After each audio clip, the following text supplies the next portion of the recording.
You see, there is an illusion among people that spiritual enlightenment somehow erases desire, that the chosen ones, the awakened souls, are immune to the temptations of the flesh. But this is where the paradox begins.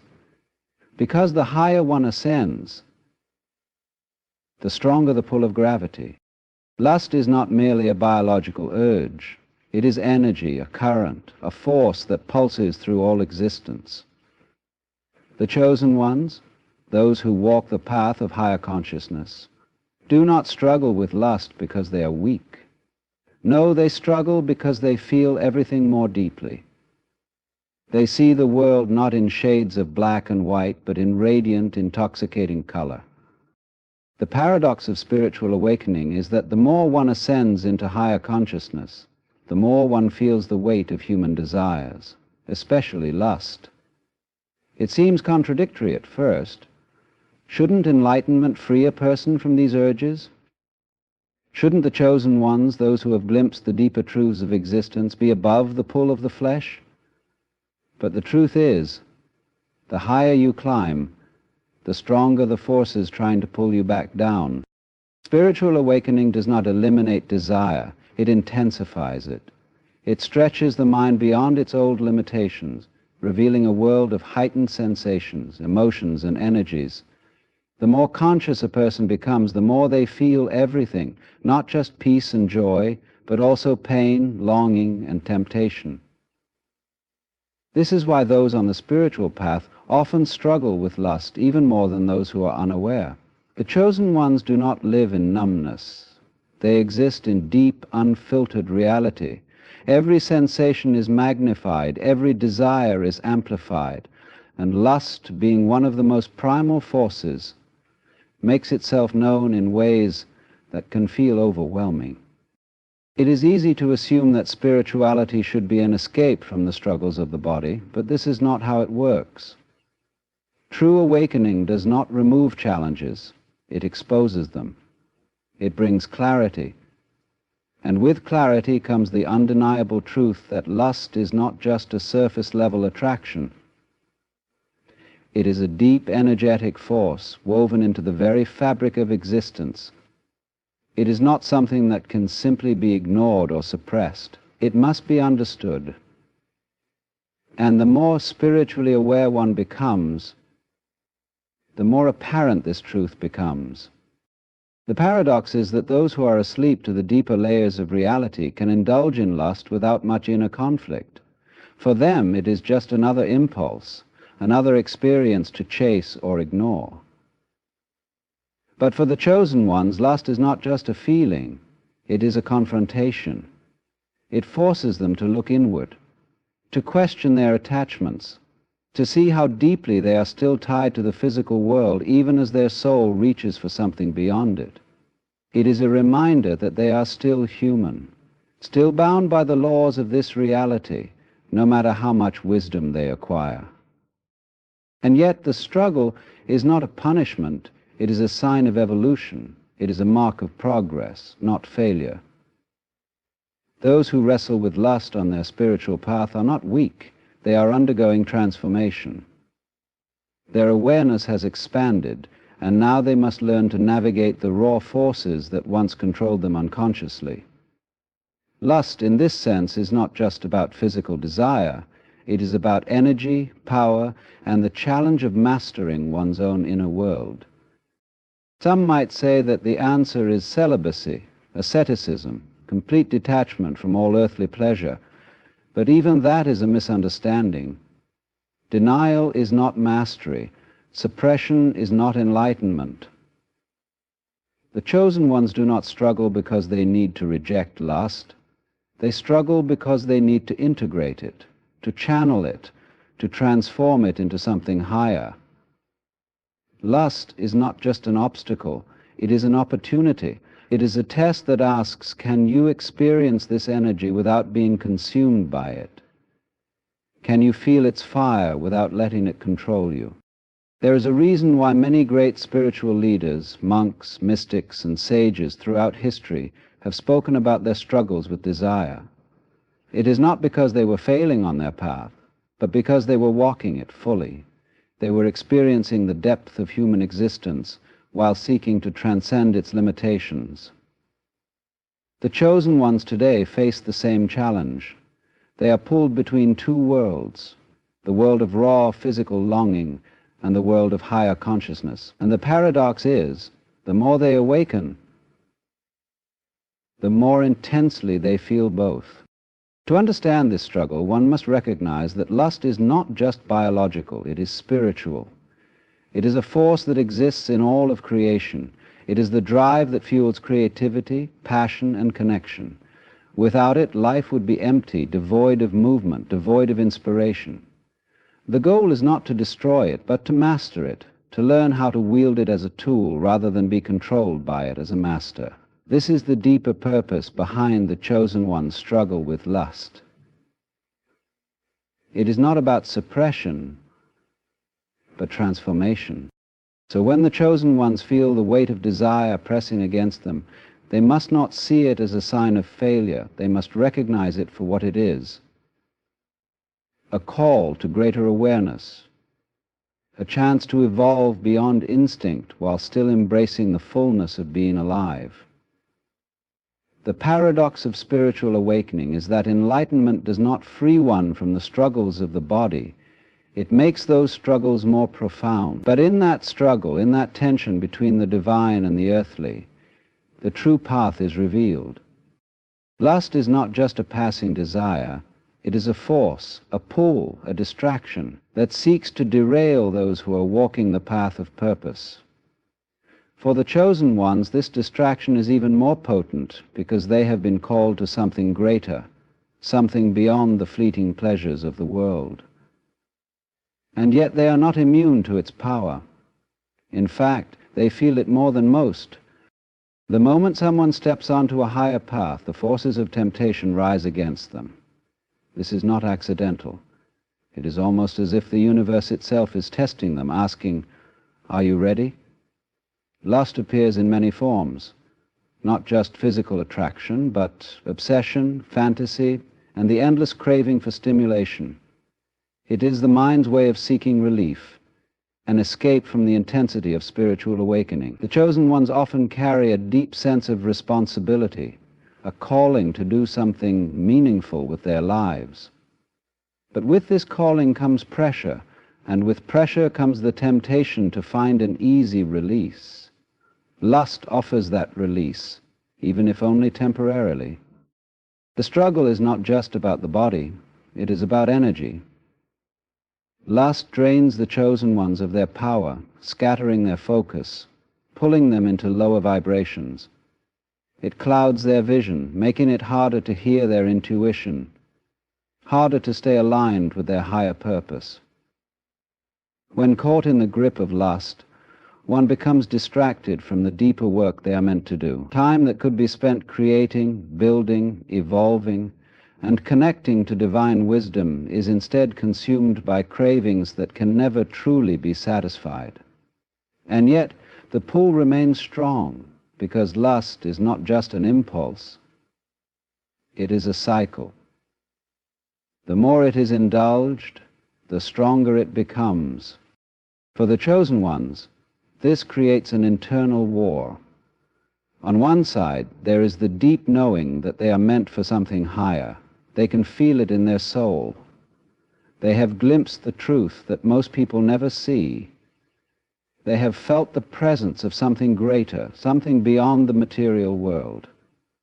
But on the other side, there is the undeniable urge, the raw and primal energy that demands attention. It is a battle between the higher self and the lower self, between discipline and indulgence, between purpose and momentary pleasure.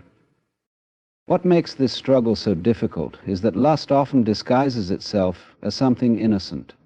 It whispers, "This is natural, this is normal, why resist?" And in truth, desire itself is not evil. It is a part of being human. But for the chosen ones, it is not just about desire, it is about what that desire takes away from them. Every time they give in to lust without awareness, they lose a piece of their focus, their energy, their drive. it becomes harder to meditate, harder to create, harder to stay on the path of mastery. Modern society only makes this struggle worse. Everywhere one looks, lust is being sold, on screens, in advertisements, in conversations, in music, in the very fabric of daily life. It is easy to become numb to it, to think that it is just a normal part of existence. But for the chosen ones, the stakes are higher. They are not just living for themselves. They are here to lead, to inspire, to elevate consciousness. And they cannot do that if they are constantly being pulled down by distractions designed to keep them weak. Lust, when left unchecked, becomes an addiction, not just to pleasure, but to the escape that comes with it. It becomes a habit, a pattern that keeps one from facing their deeper emotions, their fears, their loneliness, their unresolved wounds. It is not the physical act itself that holds the chosen ones back. It is the energy behind it, the way it pulls them away from their mission, the way it keeps them trapped in cycles of guilt and indulgence. But there is a way out. The first step is awareness, recognizing that lust is not just a harmless urge, but a force that seeks to control and distract. The chosen ones must ask themselves, what is this taking from me? What could I be doing with this energy instead? Because the truth is, the same energy that fuels lust is the energy that fuels creation. It is the energy of life itself. When harnessed correctly, it can be turned into something powerful: art, wisdom, leadership, transformation. But when wasted, it becomes a weakness, a drain on the soul. This is why the struggle with lust is not about shame or repression. It is about choice. The chosen ones do not have to deny their humanity, but they must master it. They must learn how to use their energy with intention, how to rise above the distractions that seek to pull them away from their purpose. Lust will always be there, whispering, tempting, calling, but so will the higher path, waiting for those strong enough to walk it. The question is, which path will they choose? The chosen ones are not like everyone else. They move differently, think differently, and feel everything on a deeper level. This heightened awareness is both a gift and a burden, because it means they are more in tune with the energies around them. Most people go through life numb to the vibrations that exist beneath the surface, but the chosen ones sense everything: love, pain, deception, truth, and most of all, desire. Lust is not just a fleeting thought for them. It is a force, an energy that runs through their body like fire, demanding to be noticed.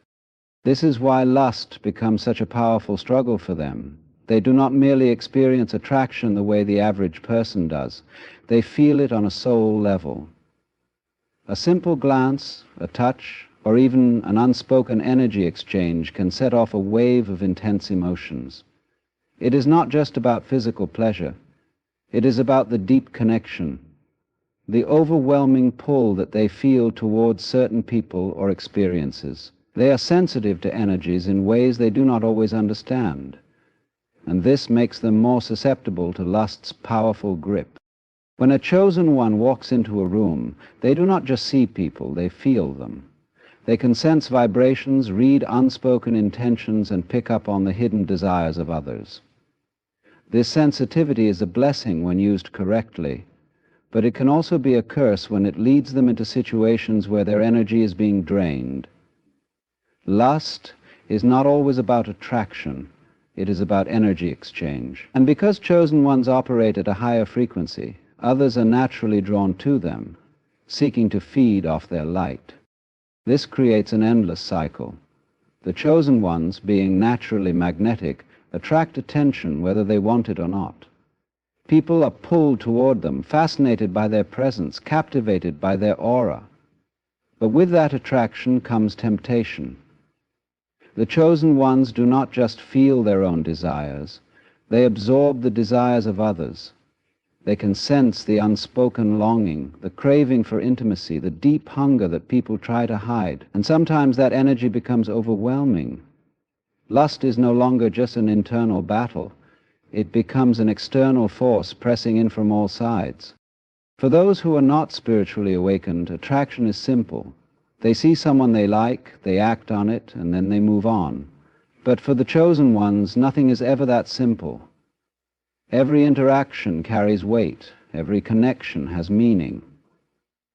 They do not just engage with people on a surface level, they dive deep.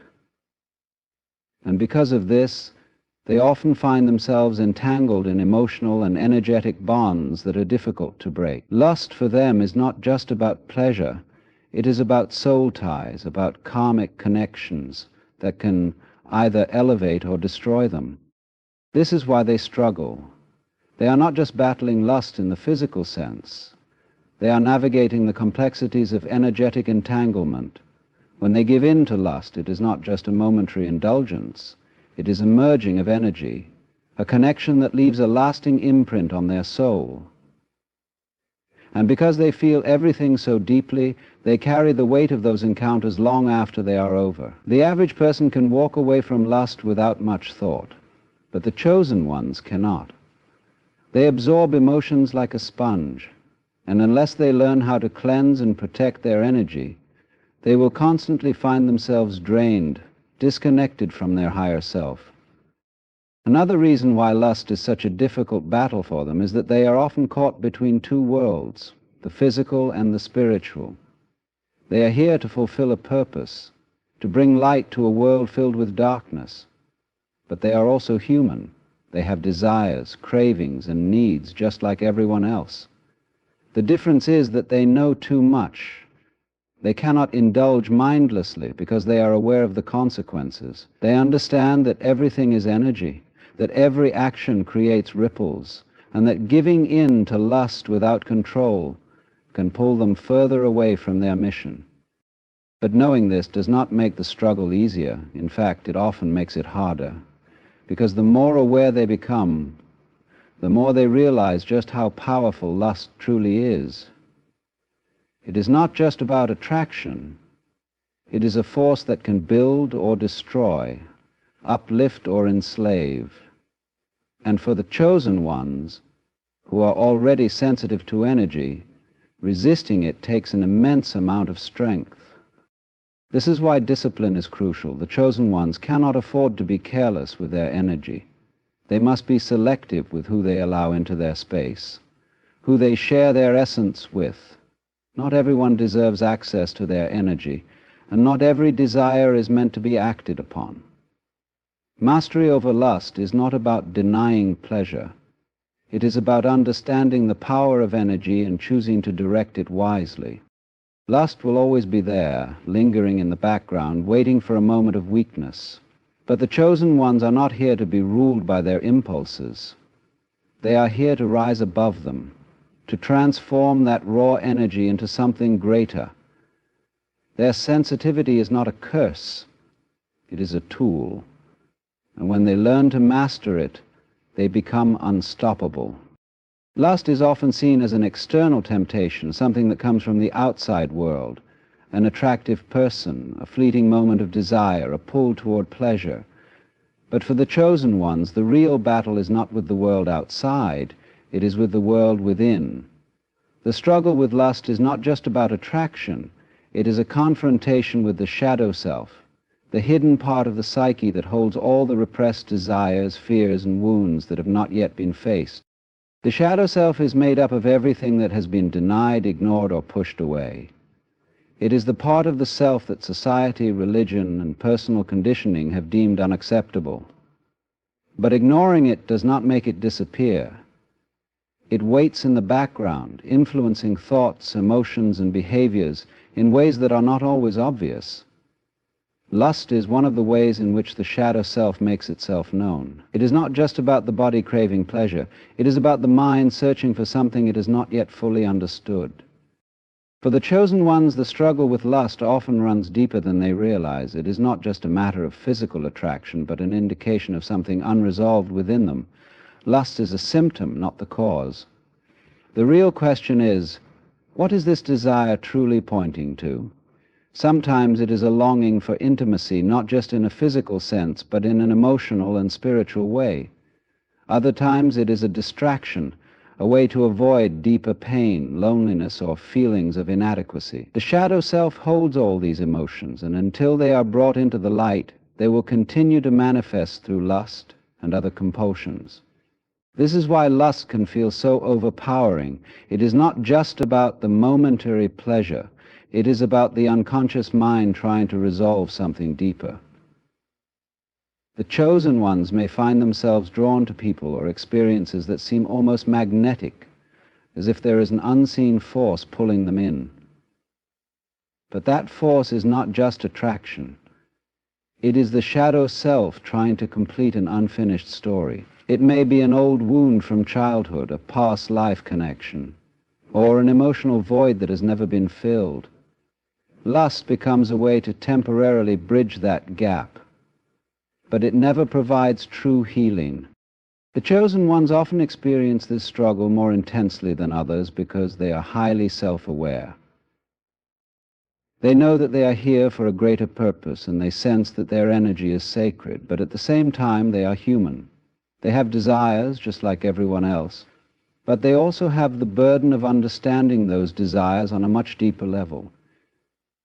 While others may act on impulse without much thought, the chosen ones feel the weight of every decision. They know that nothing is random, that every connection carries energy, and that every indulgence has consequences. This awareness makes the battle even harder because they cannot simply act without reflecting on the deeper meaning behind their choices. The shadow self does not just influence lust, it feeds on it. The more it is ignored, the stronger its grip becomes. This is why suppression does not work. Many chosen ones, in their attempt to be more spiritually pure, try to deny their desires, believing that resistance is the path to mastery. But resistance only gives the shadow more power.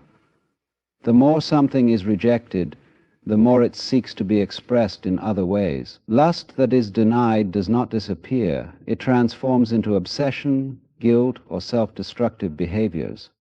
The real path to overcoming lust is not through suppression, but through understanding. The chosen ones must turn inward and face the parts of themselves they have been avoiding. They must ask themselves, what am I truly seeking? Is it connection? Is it validation?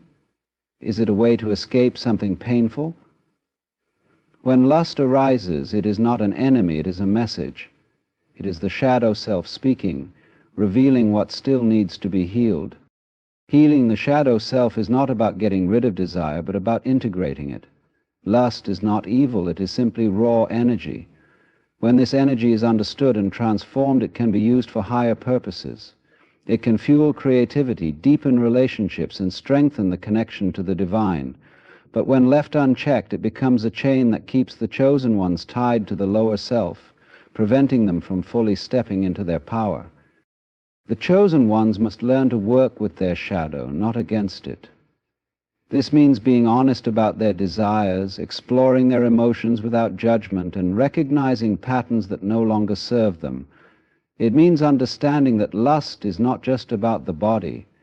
It is about the soul searching for something more. And once they realize what that more truly is, they will no longer be controlled by lust, but will instead use its energy to create, to inspire, and to ascend. It is about controlling your shadow, to inspire and to ascend. The chosen ones walk a path that few truly understand. They are called to higher consciousness, to deeper awareness, to a life that transcends the ordinary. But in this journey they encounter trials that test their discipline, their focus, and their ability to master themselves. Lust is one of the greatest of these trials, not just because of its intensity, but because of how it distracts them from their divine purpose. It is a force that pulls them into the realm of the physical, tempting them with pleasure, with indulgence, with the illusion of fulfillment. Lust, at its core, is energy. It is the life force that drives creation, passion, and movement. But when it is misdirected, it scatters the mind, weakens the spirit, and leaves the chosen ones disconnected from their true path. Every time they succumb to lust without awareness, they lose a part of their power. Their energy, which should be used to build, to manifest, to create, is instead drained into fleeting desires that offer no lasting satisfaction. This is why lust is such a dangerous trap. It gives the illusion of fulfillment while actually leaving them emptier than before. The struggle with lust is not just about resisting temptation. It is about preserving energy. The chosen ones have a mission, a higher calling, and this requires immense focus. Their minds must be sharp, their hearts clear, their spirits aligned with their purpose. But lust clouds this clarity. It creates distractions, consuming thoughts and emotions, making it harder to hear the inner voice that guides them. Instead of moving forward on their spiritual path, they find themselves caught in cycles of desire, pleasure, guilt, and craving, unable to break free. What makes this struggle even more intense is that the chosen ones are naturally magnetic. Their energy is strong, their presence powerful, and this draws people toward them. They may not seek attention, but they attract it nonetheless, and with this attention comes temptation. The chosen ones do not simply experience attraction as a shallow impulse. They sense the pull, the chemistry, the deep connection that seems to exist between them and others. And this makes it even harder to detach, even harder to resist. But the truth is, the chosen ones are not meant to be ruled by lust. They are meant to rise above it, to master it, to transform it into something greater. This does not mean rejecting desire entirely. It means learning how to channel it. Lust is raw energy, and like all energy, it can be redirected. The same force that drives desire can be used to fuel creativity, ambition, and spiritual growth. The chosen ones must learn how to take this energy and use it for something higher, something that aligns with their purpose instead of pulling them away from it. The key to this transformation lies in awareness. Most people indulge in lust unconsciously, allowing their impulses to control them without question. But the chosen ones must be different. They must become observers of their own minds, questioning every desire, understanding its root cause, and deciding whether it serves their higher self. When lust arises, they must ask themselves, is this truly what I want? Or is this simply a temporary craving that will leave me emptier than before? One of the greatest challenges in overcoming lust is breaking free from the conditioning that has been ingrained by society. Everywhere they turn, they are bombarded with images, messages, and expectations that encourage indulgence. The world glorifies lust, making it seem natural, harmless, even necessary. But for the chosen ones, this is not the truth. They are not meant to live by the same rules as the masses. They are called to a different standard, a higher discipline, a deeper understanding of themselves and their energy. To master lust, they must cultivate self-control, not through repression, but through redirection. Repression only leads to inner conflict, creating an internal war between desire and guilt. But redirection is different. It is the conscious choice to take that energy and use it for something meaningful. It is the ability to feel desire without being consumed by it, to acknowledge attraction without letting it dictate actions. This is true mastery. The ability to hold power over oneself rather than being controlled by impulses. Another essential practice in overcoming lust is transmutation. Energy can never be destroyed, only transformed. The chosen ones must learn how to take the fire of lust and channel it into their purpose. This can be done through creativity, through deep meditation, through acts of service, through any practice that elevates their energy rather than depleting it. When they feel the pull of lust, they must remind themselves, this is not just a craving, it is energy, and I have the power to decide where that energy goes. But this journey is not easy. There will be moments of weakness, moments of temptation, moments when the mind tries to convince them that indulgence is harmless, and in those moments they must remember who they are. They are not ordinary. They are not here to live without purpose, to be led by impulse, to waste their energy on distractions. They are here for something greater, And every time they choose discipline over indulgence, every time they choose purpose over pleasure, they step further into their true power. The chosen ones must not fear lust, nor hate it. They must learn from it. They must see it as a teacher, a force that reveals where they are still vulnerable, where they still need growth. And with this awareness, they must rise above it, not by denying their nature, but by mastering it.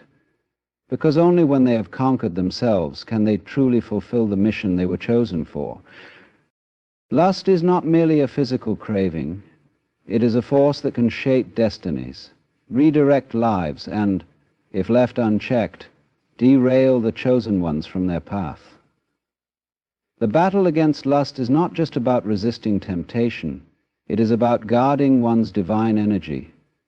The chosen ones have been given a mission, a purpose greater than themselves. But lust stands as one of the most persistent distractions, attempting to siphon their power and keep them from fulfilling their higher calling.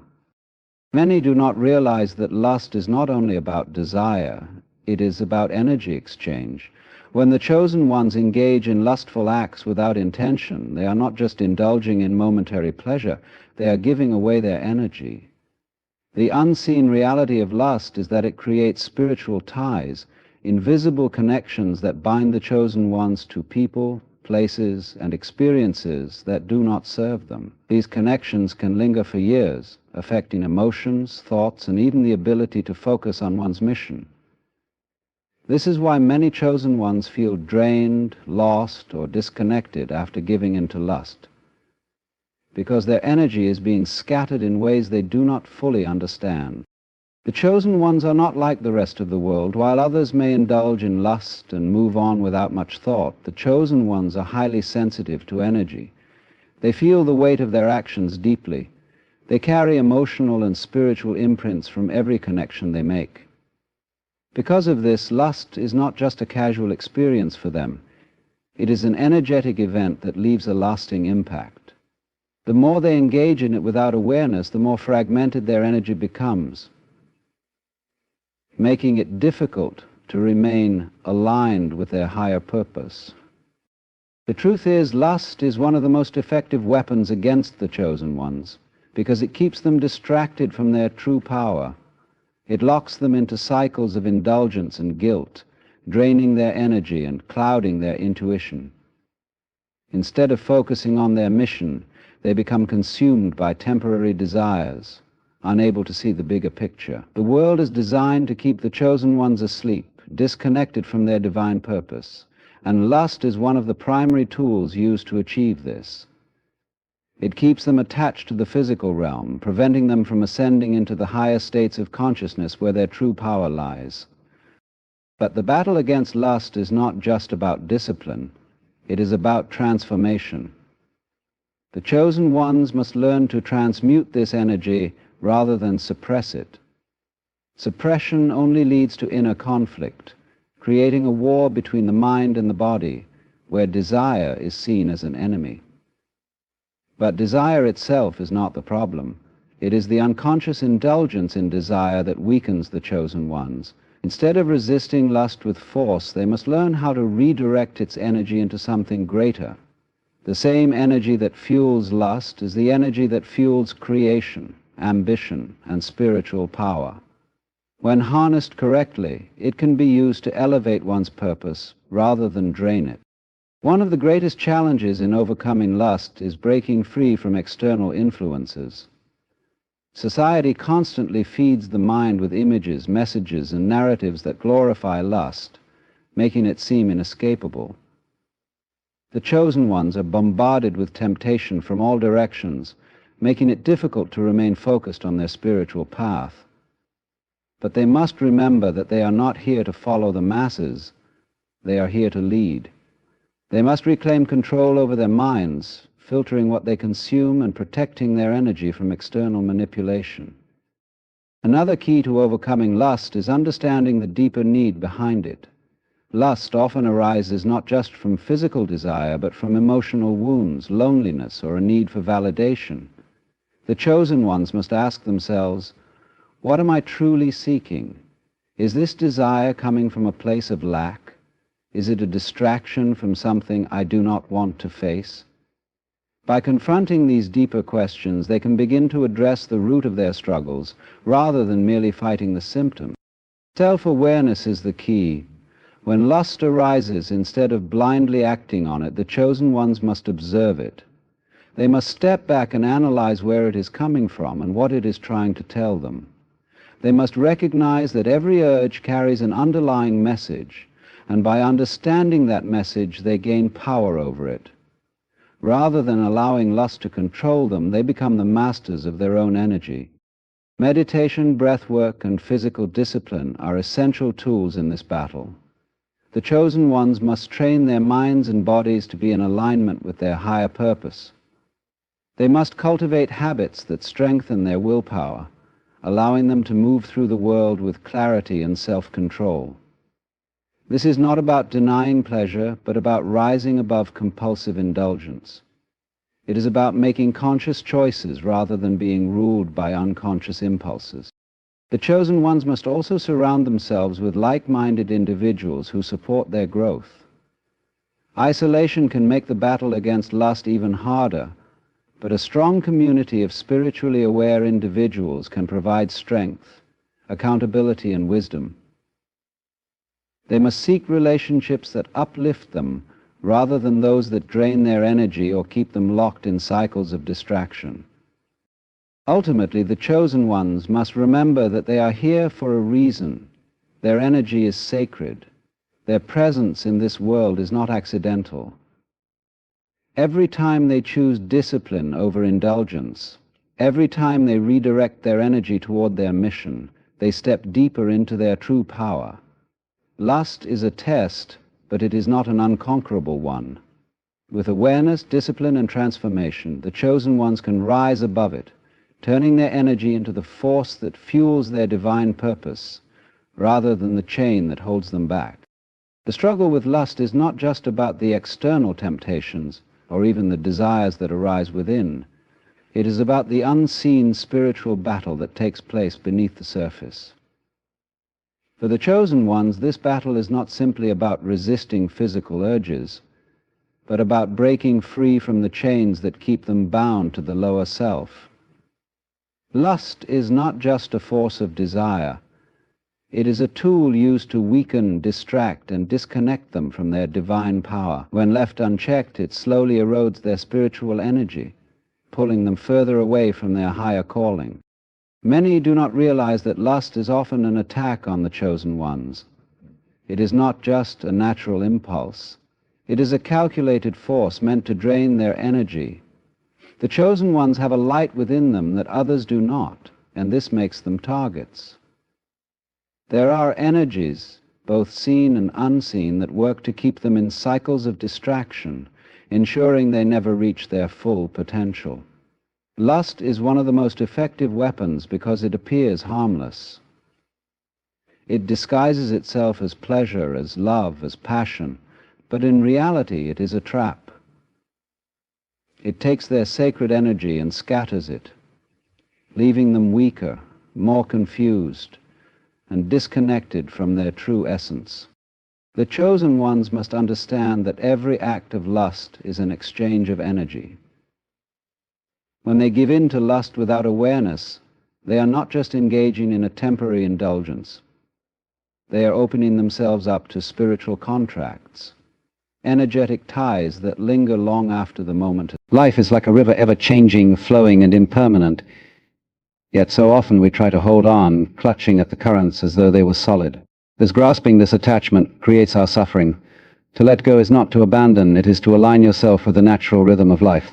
Detachment is not an act of rejection or indifference, it is an act of clarity. It is the gentle recognition that people like seasons come and go. And in learning to let go, we discover not emptiness, but a profound fullness within ourselves. Let us explore this journey one step at a time as we uncover the 5 rules to emotionally detach with grace and understanding. Life is a series of moments, each flowing into the next, like the endless ripples on a pond or the steady current of a river. Yet we often struggle against this flow, clinging tightly to what we believe should remain. We hold on to relationships, people, and emotions as though they are permanent fixtures in the world of ceaseless change. But to truly live, to truly embrace life, we must understand the impermanence of all things. This understanding is not about resignation or despair, but about liberation.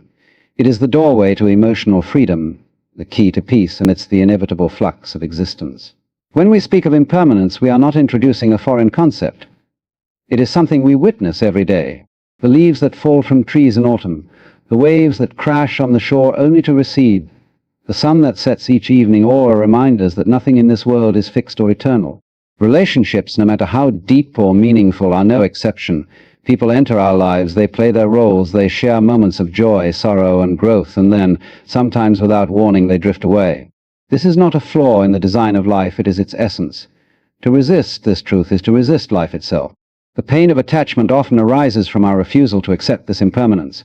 We cling to people as though they are ours to keep, forgetting that they, too, are on their own journeys just as we are. It is not wrong to love or to care deeply for someone. These feelings are part of the human experience and are beautiful in their own right. But suffering begins when love becomes possession, when care becomes control, and when our connection to someone becomes a tether that binds us to expectations and fears. We fear losing them. We expect them to remain unchanged. And when life inevitably disrupts these illusions, we feel as though a part of ourselves has been torn away. But what if, instead of resisting, we learn to embrace the transient nature of relationships? What if we allowed ourselves to flow with life rather than fight against its current? To do this, we must begin by observing the impermanence around us, not with dread, but with curiosity. Notice how each moment passes into the next, how even the most intense emotions eventually fade, and how life, in its wisdom, constantly moves forward.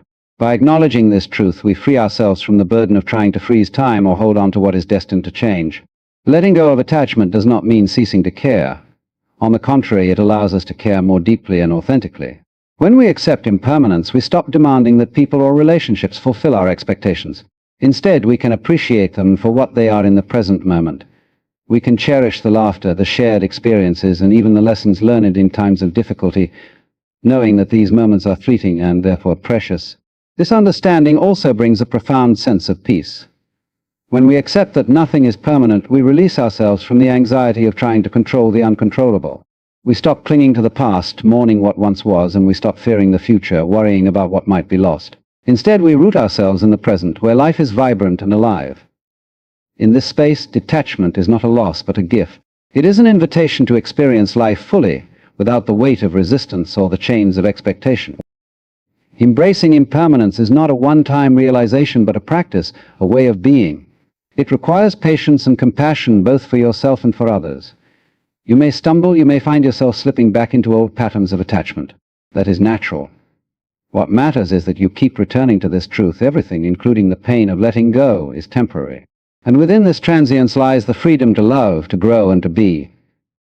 To detach emotionally is not to turn away from life, but to meet it fully, to dance with its ever-changing rhythms without trying to hold them still. When you understand this, you realize that letting go is not an end, but a beginning that reveals the boundless beauty of a life lived in harmony with the flow. Detachment is often misunderstood.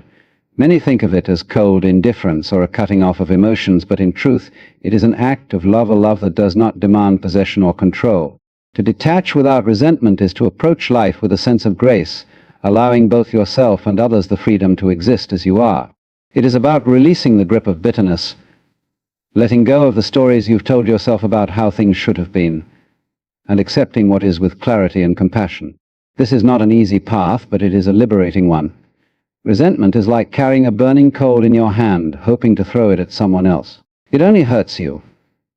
When a relationship ends or changes, or when someone lets you down, the instinct is often to cling to anger as a form of self-protection. We convince ourselves that by holding on to this anger, we are somehow preserving our dignity or creating a barrier against further pain. But resentment binds us to the very thing we wish to release. It keeps us tethered to the past, replaying old wounds like a loop, preventing us from moving forward. To detach without resentment requires a shift in perspective. First, we must recognize that everyone is acting from their own level of understanding and their own set of circumstances. People are not perfect, they are messy, complicated, and often struggling in ways we cannot see. This does not excuse harm or justify hurtful actions, but it reminds us that much of what we take personally is not truly about us. It is the projection of another's pain, fear, or confusion. When we can see this clearly, we create space for empathy, and in that space, resentment begins to dissolve. Forgiveness is another crucial part of detachment. Not forgiveness in the sense of condoning or forgetting, but forgiveness as an act of release. To forgive is to say, I will no longer let this pain define me or dictate my path. It is a way of freeing yourself from the weight of unresolved emotions. Forgiveness is not something you do for the other person. It is something you do for yourself. It allows you to lay down the burden of anger and step into a lighter, freer way of being. Detaching without resentment also means letting go of the need for closure. So often we cling to the hope of a final conversation, an explanation, or an apology that will make everything make sense. But closure is not something someone else can give you. It is a decision you make for yourself, a decision to accept what has happened and to stop searching for answers that may never come. In this acceptance, there is profound peace. One of the most powerful tools for cultivating this sense of detachment is gratitude. It may seem counterintuitive to feel grateful for someone who has hurt you or for a relationship that has ended, but gratitude shifts your focus. Instead of dwelling on what went wrong, you can choose to honor what was right. You can acknowledge the lessons you learned, the moments of joy you experienced, and the growth that came from the pain. Gratitude does not erase hurt, but it transforms it. It allows you to see even the most difficult experiences as part of the rich tapestry of your life.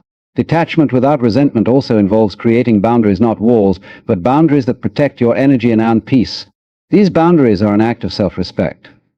They remind you that you have the right to step back, to prioritize your own well-being, and to say no when something no longer serves you. This is not about pushing people away, it is about recognizing your own worth and refusing to let resentment poison your heart. As you detach, you may feel moments of grief, anger, or regret. Allow these feelings to rise and pass without judgment. Detachment does not mean suppressing your emotions, it means giving them space to exist without letting them control you.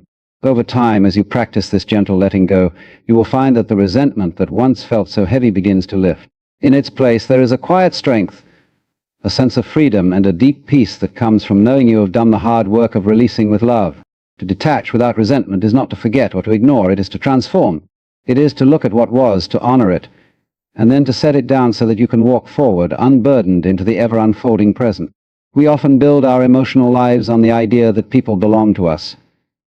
A partner becomes mine, a friend becomes my support system, and we weave these relationships into the fabric of our identity. While connection and intimacy are beautiful aspects of life, this sense of ownership creates an illusion that fuels attachment and ultimately suffering. People are not possessions, and relationships are not contracts of ownership. They are ever-changing dances influenced by the rhythms of life, circumstance, and individual growth. Recognizing the illusion of ownership is an essential step in emotional detachment. It shifts our perspective from one of control to one of appreciation. When we feel as though someone belongs to us, we unconsciously place expectations upon them. We expect them to act a certain way, to meet our emotional needs, and to fit neatly into the roles we have assigned them. These expectations may remain unspoken, but they weigh heavily on the relationship. They turn the natural flow of connection into a transaction. If you do this, I will feel loved. If you behave in this way, I will be happy. This conditional approach to relationships sets us up for disappointment, because no one can consistently live up to the roles we create for them. The truth is, every person you meet is a unique, independent being walking their own path. They do not exist to fulfill your expectations, just as you do not exist to fulfill theirs. This realization can feel unsettling at first, as though it diminishes the significance of your relationships. But in reality, it enriches them. When you release the illusion of ownership, you allow people to be fully themselves, without the weight of your expectations. You begin to see them not as extensions of your own life, but as individuals with their own dreams, struggles, and journeys. This shift in perspective requires humility. It asks you to let go of the idea that you can control how others behave or feel. It also requires courage because it means stepping into the unknown. Without the illusion of ownership, you must confront the reality that relationships are fluid and that people may drift away or change in ways you cannot predict. But this is the nature of life itself, unpredictable, ever-changing, and full of mystery. When you recognize that people are not possessions, you also free yourself from the burden of trying to fix or save them. It is not your responsibility to manage someone else's happiness or to carry the weight of their struggles. You can offer support, love, and compassion, but you must also honor their autonomy. Each person is ultimately responsible for their own growth, just as you are responsible for yours. This understanding creates healthier, more balanced relationships, where both parties are free to grow without the pressure of unrealistic demands. Letting go of the illusion of ownership also deepens your capacity for gratitude. When you stop seeing people as yours, you begin to appreciate them for who they truly are, and for the moments you share together. You see their presence in your life as a gift rather than as something you are entitled to. This shift brings a profound sense of joy because it allows you to cherish the present moment without clinging to the past or fearing the future. This recognition does not mean that relationships become meaningless or that you stop caring. On the contrary, it allows you to love more freely and deeply. When you release the need to possess, you create space for genuine connection, a connection rooted in mutual respect and acceptance rather than in control or fear. You can love someone fully without needing to hold on to them, and in doing so you give both yourself and the other person the gift of freedom. Of course, releasing the illusion of ownership is not an instant transformation. It is a practice, one that requires mindfulness and self-awareness. There will be moments when you feel the old patterns creeping back, when you find yourself clinging, controlling, or expecting. In those moments, gently remind yourself of the truth. People are not possessions, and love is not about holding on. Love is about allowing, about creating space for growth and authenticity, about walking alongside someone without needing to dictate their path. As you let go of the illusion of ownership, you may find that your relationships become more vibrant and fulfilling. Without the weight of expectations, you can simply be present with the people in your life, appreciating them as they are, in all their complexity and beauty. You will also discover a deeper sense of peace within yourself as you release the need to control what was never yours to control. This peace is not a loss, it is a profound liberation. It is the freedom to love and to let go, to connect without clinging, and to honor the ever-changing dance of life. We live much of our lives entangled in thoughts of the past or worries about the future, rarely pausing to immerse ourselves in the present. This is one of the greatest obstacles to emotional detachment. Attachment binds us to stories of what was or to expectations of what should be, and in doing so it blinds us to the reality of what is. To truly let go, you must learn to focus on the present moment, for it is the only place where life truly happens. The past is but a memory, the future a projection, and the present, the now, is all we ever have. When you fixate on the past, you are tethered to moments that no longer exist. You may replay conversations, relive happy memories, or dwell on painful experiences, hoping to find some resolution or reclaim what was lost. But this clinging does not bring clarity, it creates stagnation. The more you dwell on the past, the more you lose touch with the opportunities and beauty of the present. Similarly, when you project into the future, you create scenarios that often fuel anxiety and fear. You may worry about how things will unfold, whether you will find happiness or if you will ever heal. These thoughts trap you in a cycle of anticipation and dread, pulling you away from the only moment that is real, the one happening right now. Focusing on the present moment is not about denying the past or ignoring the future. It is about recognizing that while those realms may inform your life, they do not define it. The present is where you have agency, where you can make choices, where you can experience life in its fullness. To detach emotionally, you must root yourself in this reality. You must learn to let go of the stories you've built around what was and what might be, and instead open yourself to what is. Mindfulness is a powerful tool for cultivating this awareness. It begins with something as simple as paying attention to your breath. Notice the rise and fall of your chest, the sensation of air entering and leaving your body. This act of observation anchors you to the present, drawing your focus away from the endless chatter of your mind. From there you can expand your awareness to include the sensations in your body, the sights and sounds around you, and the emotions you are feeling in the moment. By doing this, you become fully present with yourself, free from the distractions of past and future. In the present, you can also observe your attachments with greater clarity. You might notice how certain thoughts or emotions arise, how they pull you toward a sense of longing or resistance, and how they fade away when you simply let them be. This practice of observing without judgment helps you to see that attachment is not something inherent in relationships or experiences. It is a pattern created by your own mind. And because it is created by you, it can be released by you. Living in the present moment also allows you to appreciate life more deeply. When you are fully here, you notice the small, beautiful details that might otherwise pass you by: the warmth of the sun on your skin, the sound of laughter, the taste of your favorite meal. These moments are fleeting, yes, but they are also profoundly enriching. By focusing on them, you shift your perspective from what you lack to what you have, from what you fear to what you cherish. This shift is transformative. It fills the space left by detachment with a sense of wonder and gratitude. Practicing presence does not mean you will never think about the past or future. Memories and dreams are part of being human. But by grounding yourself in the present, you can engage with them without becoming lost in them. You can look back at the past with acceptance, honoring the lessons and letting go of the pain. You can look forward to the future with curiosity, without clinging to specific outcomes. In this way, the present becomes your anchor, your steady center amidst the changing tides of life. As you deepen your connection to the present moment, you may find that the need for attachment naturally diminishes. The present is complete in itself. It does not demand anything more.